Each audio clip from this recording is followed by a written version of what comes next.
I'm the traceability veterinarian here at the Colorado Department of Agriculture. My background is, for the last 15 years or so, I've been an equine practitioner, and I'll probably consider myself a horse vet until the day I retire from any part of the profession. So I spent a couple of years in Weatherford, Texas, spent a couple of years out in Reno, Nevada, before spending about the last 10 years here in Colorado. Everything from referral surgical practices to two-man ambulatory practices, and then took this position as a traceability veterinarian with the state, which the short version is I'm trying to help veterinarians in our state transition from paper over to electronic options. And not just to electronic options because we said so, but to electronic options to help them save time and increase accuracy. And oh, by the way, that does help us.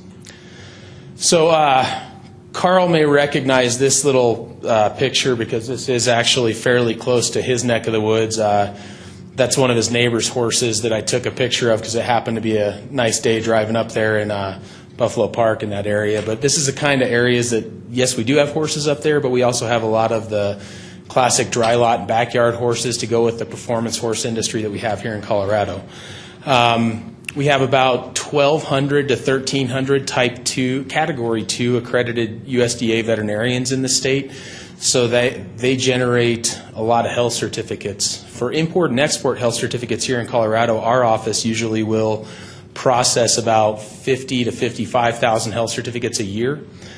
20,000 of those are actually small animal CVIs, dogs and cats going places, which will floor me until the day I don't do this job anymore. That many dogs and cats travel on CVIs, but the rest of them are livestock CVIs, predominantly cattle, but certainly equine are a part of that.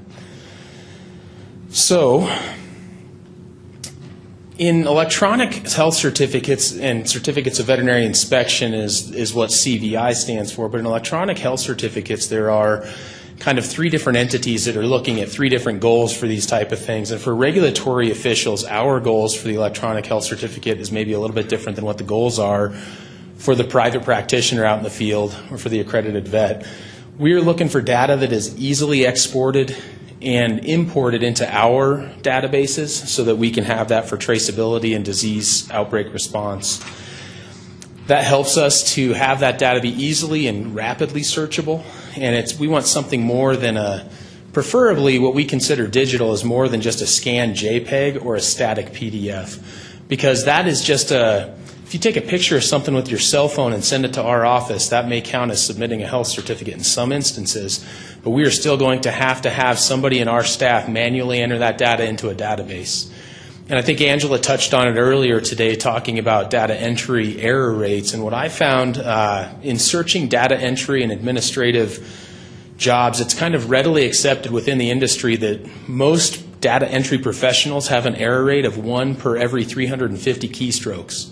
So if you do an electronic CVI and you're doing it on a keyboard on one of those options, you roughly have about 350 to 400 keystrokes on almost every electronic CVI that you generate as a veterinarian or as a veterinarian's office staff.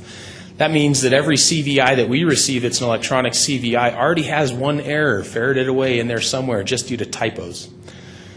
Now, if we have to hand enter that data because it was a static image, that just means that some of our staff who's excellent probably has that same data error rate. Now we have two errors hidden away in there, and if one of those two errors happens to be the microchip number, the horse's name, a pertinent piece of information, then all of a sudden that makes everybody's job a lot harder. We have options out there that allow automatic data import into our data management system, which in Colorado is a database called USA Herds that we use for traceability and emergency management response.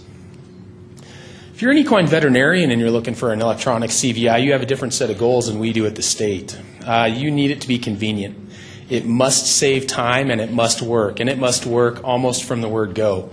Because as an equine veterinarian, if you're going to try something new in front of your client, the first second that it does not go to the next screen it's supposed to, or the first second that you have a hard time entering the data, or the cursor moves because you bumped a mouse pad on a laptop, that's going to discourage you, and in our experience, that has meant that you are probably not going to stick with it. So I try to counsel and coach most veterinarians and their staff But if you're going to adopt one of these technologies here in Colorado, I want you to go ahead and make the honest effort to give it at least 5 and preferably 10 times to try to do this stuff.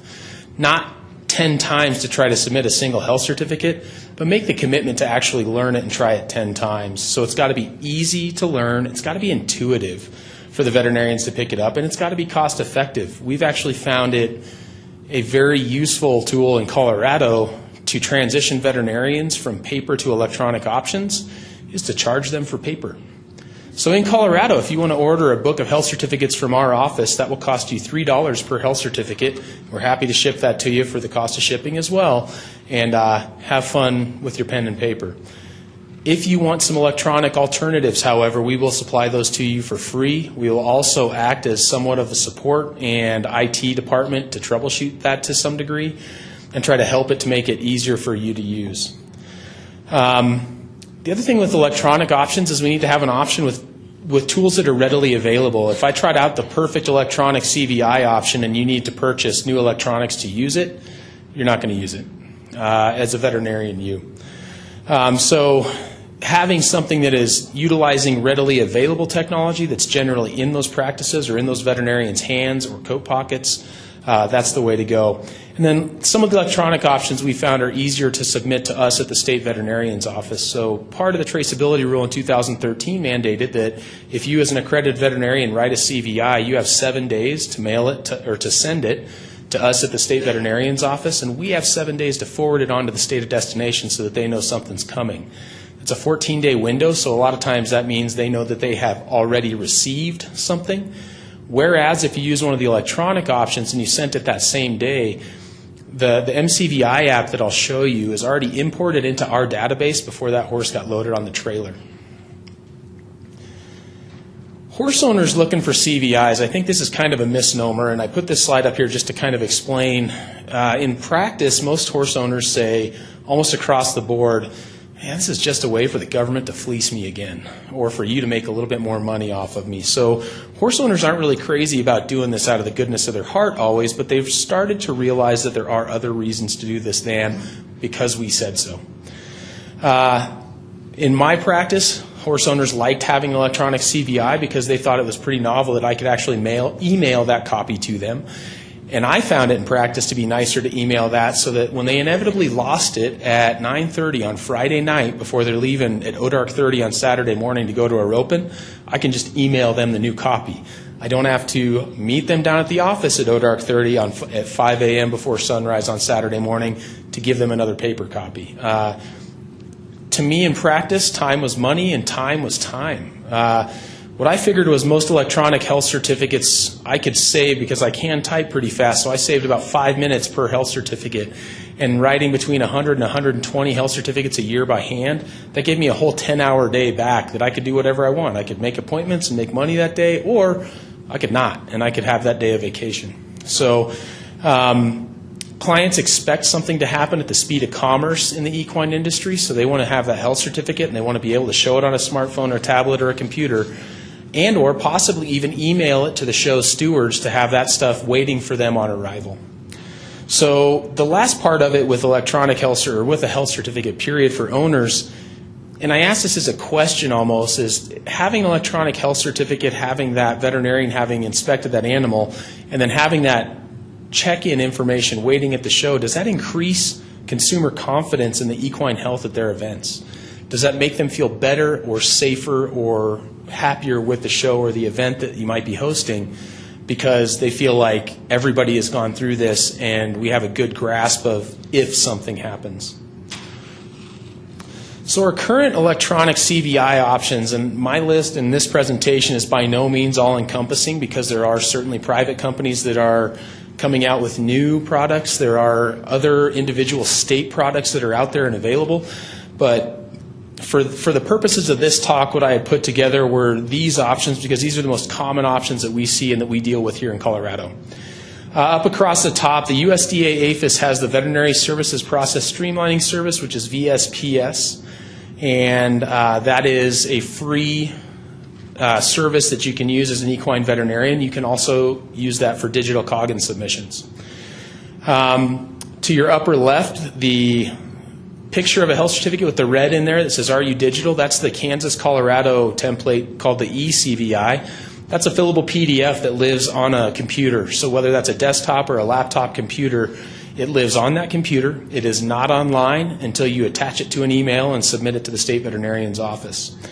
The MCVI on the upper right is the app that we like the best here in Colorado and that we certainly would prefer most veterinarians to use.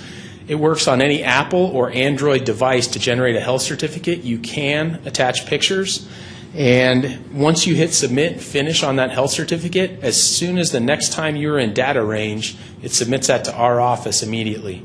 So if you're out in the field, plenty of the practice where I worked, where I took that picture to start with, if I'm standing there, I can't submit that health certificate because the phone service there is terrible. If I go up the hill about 300 yards, I'll get 4 bars of Verizon. It'll go ahead and automatically submit that. Or if I have to drive down the canyon the whole way back to the office, once I get back to the office and hook up to Wi-Fi, open up the app again, it'll automatically submit. GVL is a company, obviously a great sponsor of the meeting, and they have a product in addition to their product lines with electronic Coggins and now VFD solutions. They have electronic health certificates as an option too. And for us as state animal health officials, they give us access to their database to search in case we have a trace that was on a GVL certificate. Across the bottom are 3 that probably in the horse world we're a lot less familiar with because they are a little bit more cattle-centric, but the 2 on the outside for sure with the pictures of cattle there. VetCentury is a type of electronic health certificate that when their users generate a health certificate, we don't see a lot of these in Colorado, but when they do generate a health certificate, they do send us a JPEG, so it still requires manual data entry on our end. Fort Supply is coming up with solutions for livestock market veterinarians. So again, not really an equine specific solution, but something that's out there. And then the SmartI CBI by New Planet Technologies is the last one. That is a product that works, actually it's the only product that works on every platform because they have an app that will work on Apple, they have an app that will work on Android, and they have a web portal that you can access on any computer. So in no particular order, but I mentioned that the MCVI app was our favorite. This was previously the ICBI, and it was designed by the folks down at the Institute for Infectious Animal Disease at Texas A&M AgriLife, IAD down there. And they started working on this through a roundabout way, but basically with Homeland Security money, they had some funds to start working on this as they queried some of this regulatory officials and said, what's a product that we could use? This is what they came up with as a solution. So it does work on any Android device or iPad. You do not need internet or data connection if you're a veterinarian to make this work in the field. It will save that information until you get to someplace with data connection. It has some shortcuts on it, so the veterinarians, as they're doing it, can import and export addresses and make it faster entry on the health certificate from the contacts on their device.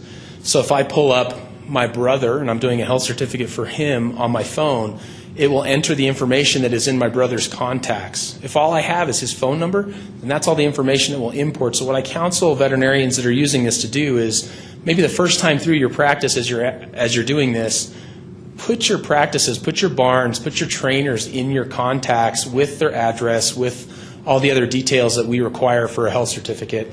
And then the next time it's going to be that much faster to do. For us, we like this the most because the data comes and is automatically migrated into USA herds without any manipulation in our office.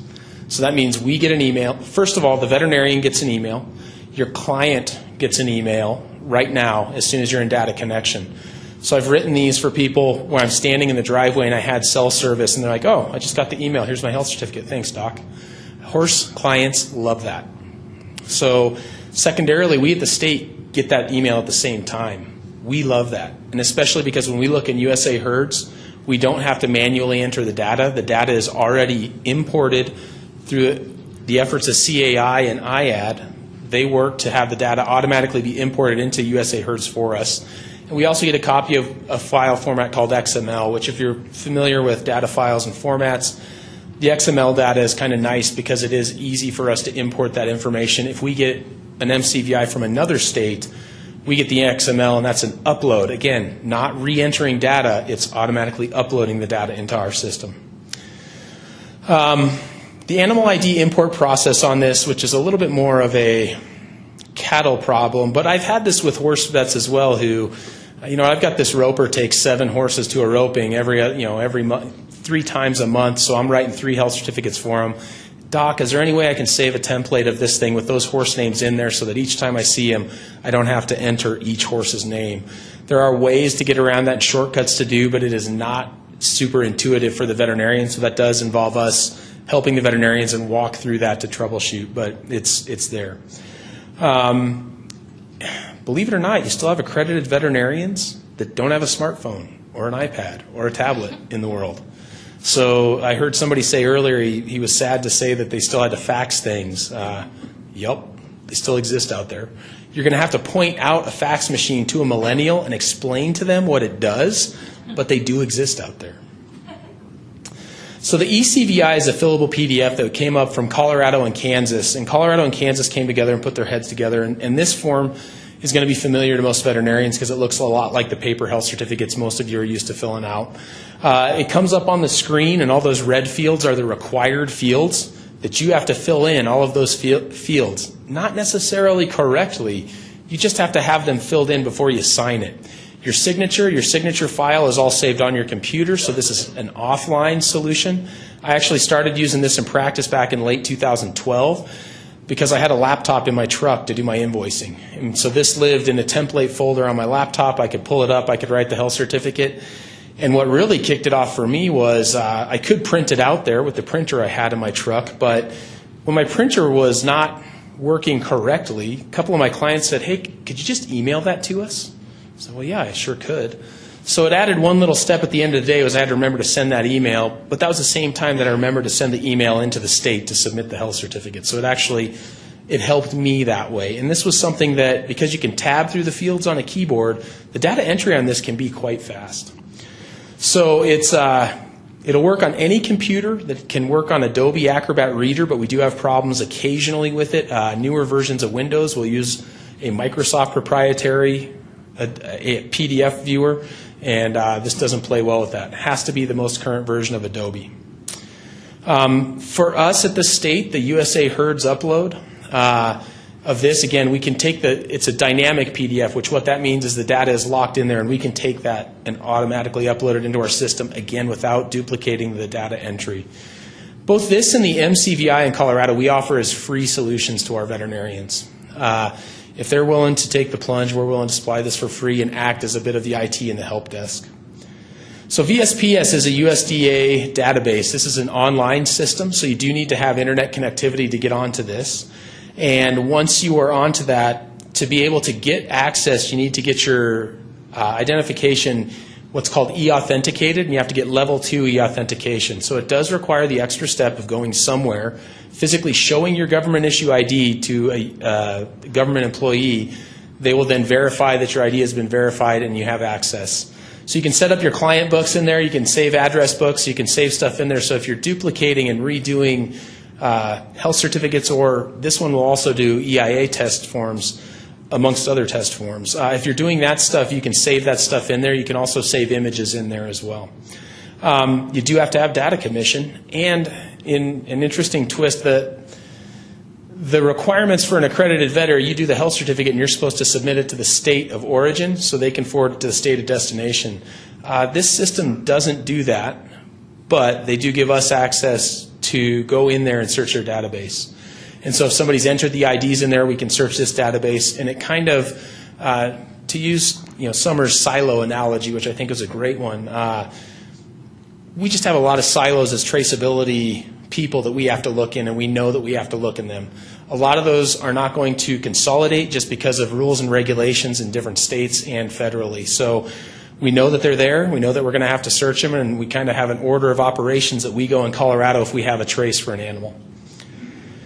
Global VetLink is a great company and probably the one that's been around longest and had the product around for the longest. I believe they started with EIA solutions and then CVI, and certainly more recently the VFD solutions that they have are there. Primarily a web-based system. They do have an equine app that will save the data and save the pictures for you so that if you are out of service, you can get back, and when you get back into service, the app can do an automatic upload into the products to do that. It's a fee-based service, so they charge per CVI or per EIA test. And the CVIs, again, aren't directly sent to the state, but we have free and open access to their database, and they have a very searchable database. So if somebody entered that microchip number in there somewhere and we're searching for it and it's in GVL's database on a CVI or on a Coggins form, we can find it and it'll pop right up. Very easy to use.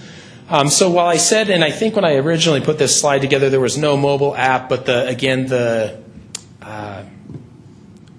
what's your equine mobile app?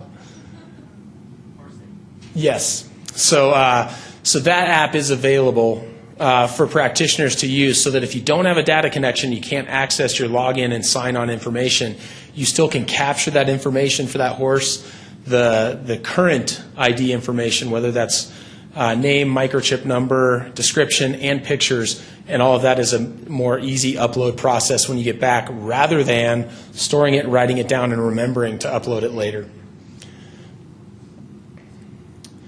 New Planet Technologies was a company here in Colorado. They came up with the SmartI CBI, and again, they met the different data standards. It is a web-based system, but they do have an app that functions pretty well. It's also a fee-based system as a private company, so they have different tiers if you're doing CVIs on their product, and they also have a competing VFD program. They're a newer company without a history in the industry, so I mean their product is probably only a year and a half to 2 years old since its inception.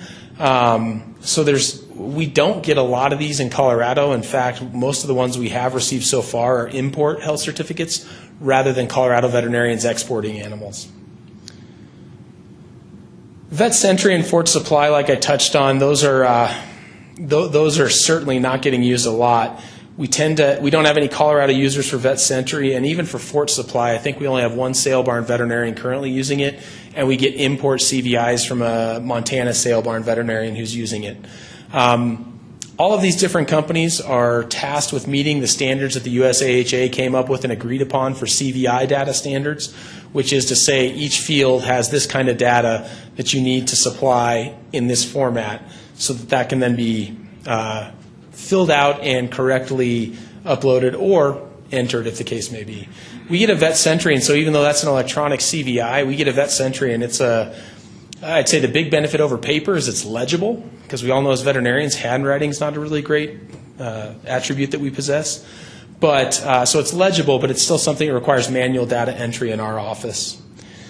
So for the big picture of electronic CVI, this picture is from last year's, and it's going to be a little tough to see, but last year's National Western Stock Show, and this is just equine movements from last year's National Western Stock Show. So that is going to both coasts, both oceans, all 4 time zones, and Canada to Mexico.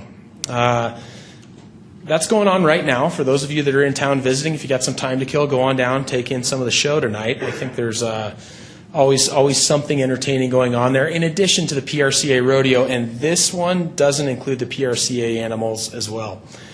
But for electronic CVIs, they need to be faster and more convenient for the accredited vets to have good uptake. Certainly there's generational acceptance in some of the younger generations because they expect to not use paper, and that's great. I love that. But there's also acceptance in other generations because they realize with a little bit of learning and familiarity with this tool, they actually can save themselves some time. The change certainly gets driven by client demand, and I know that the horse people appreciate having something that they can email and get sent to them. It really helps to decrease the number of compliance issues. If you have to fill out every one of those red boxes and think about it, then I'm less likely to get the wrong information or an incomplete information from an electronic CVI than I am from the paper version. There's really not a one-size-fits-all solution, but that's kind of where I come in Colorado to try to work with the Colorado accredited vets to see what works best for you and your solution. Is there something that we can do here?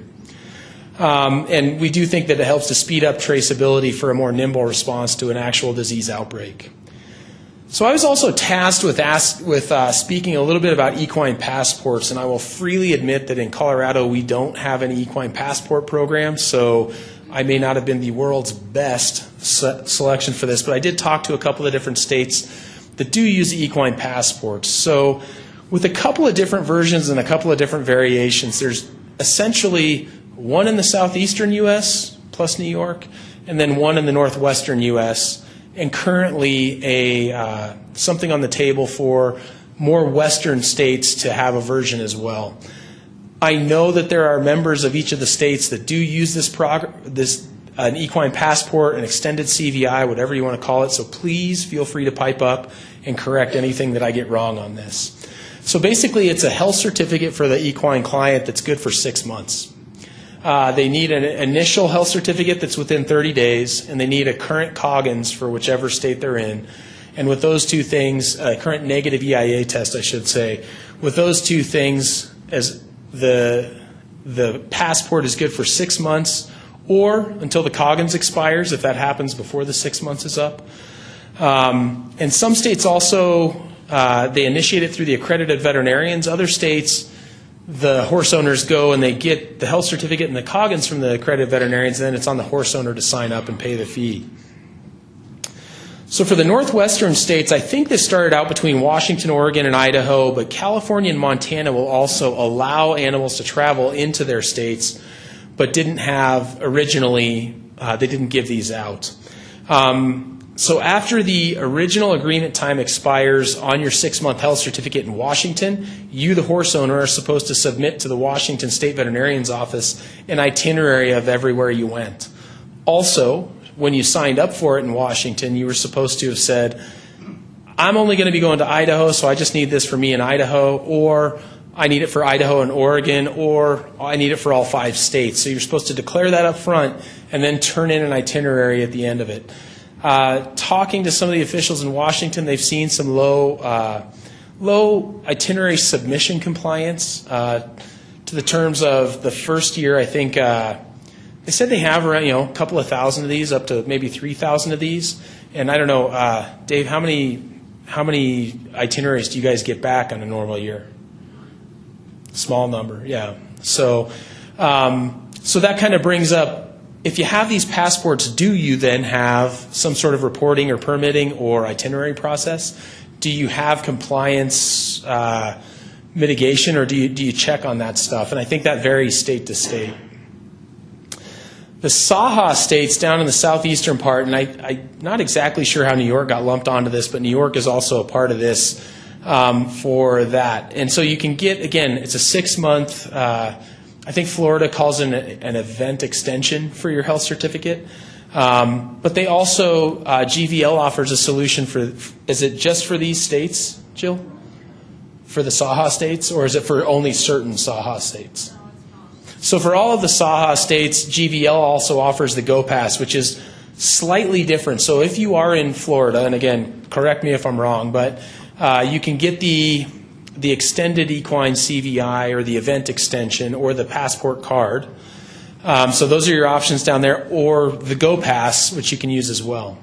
And that does not necessarily require an itinerary or a permit or a blessing with each movement, but it does give you a population of horse people that are moving horses.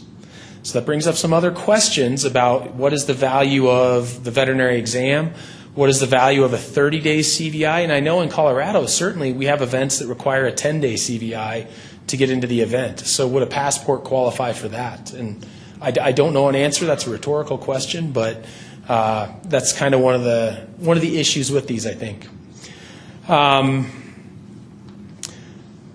So there is currently an MOA under review for 11 western states, and I think theirs was going to be called the Extended Equine CVI.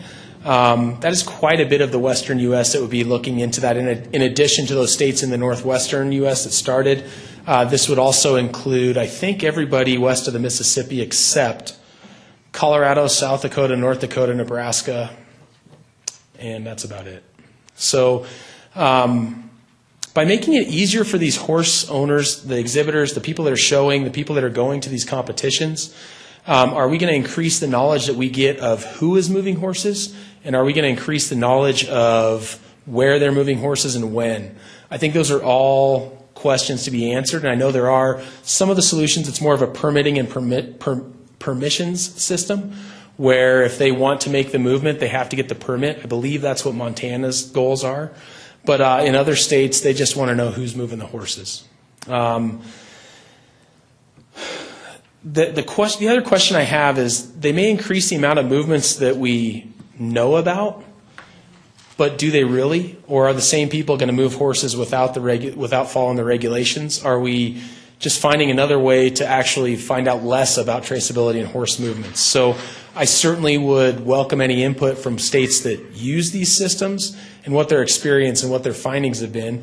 And I think the other question is, how have these systems performed in disease outbreak scenarios? So I think I get there. And then lastly, how are the equine passports enforced? If you find low compliance in your state for the equine passport or the extended event ID, do you not allow that producer to renew it next year or in the next 6-month window? I think those are questions we had too. So again, not being a state that really does have a 6-month passport, I would certainly open it up to any comments that anyone wants to make on these tools and how they think it does help or how they think it does hinder traceability. I think if you asked a horse owner, they're going to say it helps because they sure don't want to have to pay the vet as much. You know, if you tell them you have to pay your vet for 6 farm calls and 6 health certificates or 1, what are they going to say? So those are things I thought about when addressing the equine passports. I know there's not hard, fast answers, and really, I'm not sure that these systems have been in place long enough to get hard, fast answers on this stuff. So I know it's not a horse, but I couldn't find a good horse with a question mark. So.